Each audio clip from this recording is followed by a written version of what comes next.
British heavyweights Dillian, Whyte, and Joe Joyce are reportedly closing in on a showdown set for April 5th in Manchester, England, with DAZN expected to broadcast the event as the main headliner. While both fighters are past their peak, age has become less of a factor in boxing, where veteran fighters continue to land high-profile bouts as long as there's money on the table. For Whyte, this fight is more than just another paycheck. It's a must-win if he hopes to secure a lucrative rematch against Anthony Joshua. Promoter Hearn has not ruled out a future clash between Whyte and AJ, but that possibility remains distant, with Joshua exploring other, more attractive options first. Whyte's last outing on December 14th against Ebenezer Tetteh did little to inspire confidence. Despite securing a 7th-round stoppage, his performance was far from convincing, as he struggled against an opponent far below elite level. A lackluster showing against Joyce could see his relevance in the heavyweight division fade even further. Former WBO interim champion Joe Joyce has his own hurdles to overcome. He is set to face Patrick Korte on March 1st, though it remains unclear if his fight against Whyte is contingent on a victory. Joyce, now 39, suffered a surprising setback last July when he lost a 10-round unanimous decision to veteran Dereck Chisora, an opponent few believed would pose a threat when Joyce first turned professional in 2017. However, back-to-back knockout defeats to Zhilei Zhang in 2023 have visibly slowed him down, raising questions about whether he still has the durability and reflexes to compete at the top level. Whyte has managed to string together 3 consecutive wins against modest competition since being stopped in the 6th round by former WBC champion Tyson Fury, but with both men in desperate need of a victory, this fight carries high stakes for their respective careers. Adding another layer of intrigue to the narrative is the ongoing resurgence of veteran fighters in the heavyweight division. Dereck Chisora, at 41 years old, is a prime example, as he prepares for an IBF title eliminator against Otto Wallin this Saturday, despite already having 13 losses on his record.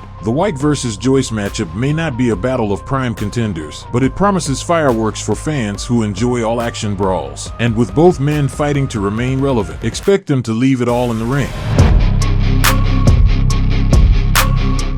Unified super middleweight champion Canelo Alvarez, holding 3 of the division's major titles with an impressive record of 62 wins, 2 losses, and 2 draws, including 39 victories by knockout, is set to take on IBF title holder William Skull, an undefeated Cuban fighter with 23 wins and 9 knockouts, on May 3rd at the Kingdom Arena in Riyadh, Saudi Arabia. This bout will determine the undisputed 168-pound champion. This fight marks the first event in Canelo's highly lucrative 4-fight contract under Turki Al-Sheikha's Riyadh season, a deal that is set to shape the next phase of his career. If successful against Skull, Alvarez is expected to move forward with an already planned showdown against the reigning undisputed super welterweight champion Terence Crawford on September 13th, in what would be a highly anticipated clash across weight divisions. Skull, a 29-year-old Cuban boxer, recently captured the IBF title by defeating Vladimir Shishkin in Germany last October, an outcome that sparked controversy, as many observers believed Shishkin had done enough to win.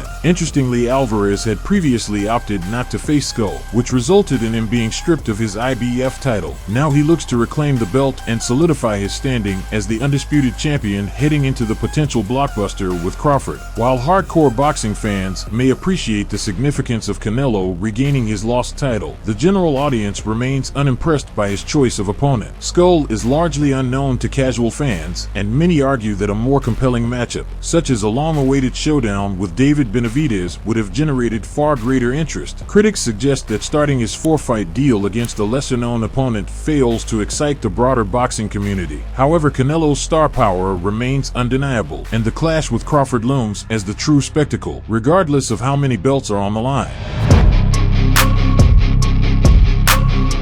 Super middleweight contender Edgar Berlanga, who has 22 wins, 1 loss, and 17 victories by knockout, is set to face the unbeaten Jonathan Gonzalez Ortiz, who holds a record of 20 wins, 1 draw, and 16 knockouts, on March 15th. The fight will take place at the Caribe Royale in Orlando, Florida, and will be streamed live on DAZN. Surprisingly, Berlanga vs. Gonzalez Ortiz will serve as an undercard bout for the main event between Austin Williams and Patrice Volney. The decision to place Berlanga on the undercard raises questions, especially considering his previous status as a rising star in the division. While Gonzalez Ortiz remains undefeated, he is already 35 years old, has never faced elite-level competition, and is coming off a decade-long absence absence from the sport. Matchroom Boxing Berlanga's promoters appear to be treading carefully with him following his loss to Canelo Alvarez last September. Instead of immediately matching him against another top-tier opponent, they are opting for a measured rebuild, using Gonzalez Ortiz as a stepping stone before pushing Berlanga toward a more formidable challenge. This cautious matchmaking hints at lingering doubts within his management team. If there were full confidence in Berlanga's ability to handle elite opposition, such a drastic step back in competition wouldn't be necessary. Nevertheless, this fight is crucial for Berlanga. His team is eager to set him up for a high-profile bout against Haim Munguia or another top contender, with the ultimate goal of securing a lucrative rematch against Canelo. Berlanga's first clash with Canelo on September 14th of last year ended in a unanimous decision loss, though he walked away with a $10 million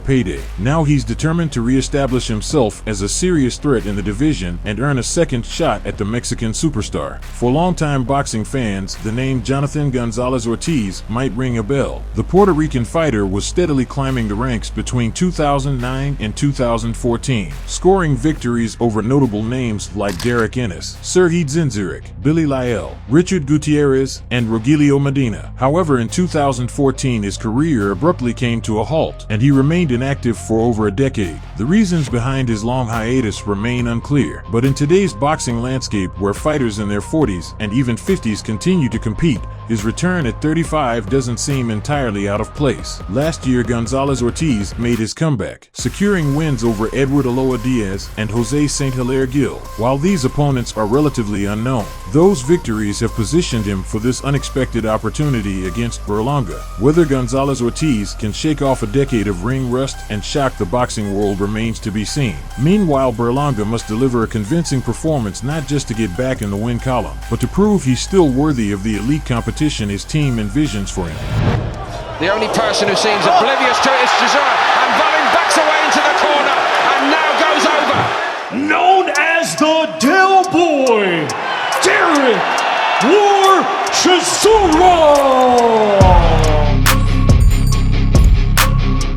Dereck Chisora once again proved that age is just a number, delivering a relentless performance to outwork and outfight Otto Wallin over 12 hard-fought rounds in an IBF heavyweight eliminator in Manchester. The seasoned veteran secured a unanimous decision victory, with the judges scoring it 114-112, 116-110, and 117-109 in his favor. For Chisora, this marked the 49th fight of his professional career, just one shy of the 50-fight goal he has repeatedly mentioned. And with the unpredictable nature of boxing politics, he may now find himself in line for one last shot at a world title. The 41-year-old made his intentions clear from the opening bell, setting a high pace and smothering Wallin, who struggled to impose himself throughout the fight. Chisora's aggression paid off in the 9th round when he dropped Wallin with a well-placed right hand.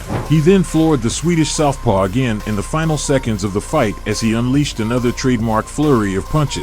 After the victory, Chisora wasted no time in stirring up excitement for what could be his farewell bout, presenting the Manchester crowd with three potential opponents: Alexander Usyk, Anthony Joshua, and Daniel Dubois. The loudest cheers came for a possible showdown with Joshua, while Dubois received the least enthusiasm. Now, with just one fight left to reach his self-imposed milestone, Chisora stands at a crossroads. Will his 50th bout be a swan song against a fellow British star, or could it turn into an unlikely shot at heavyweight gold? One thing is certain: when Dereck Chisora steps into the ring, entertainment is guaranteed. Don't forget to subscribe to the channel, like this video, and leave a comment. Your support helps us grow and continue bringing you the very best from the world of boxing.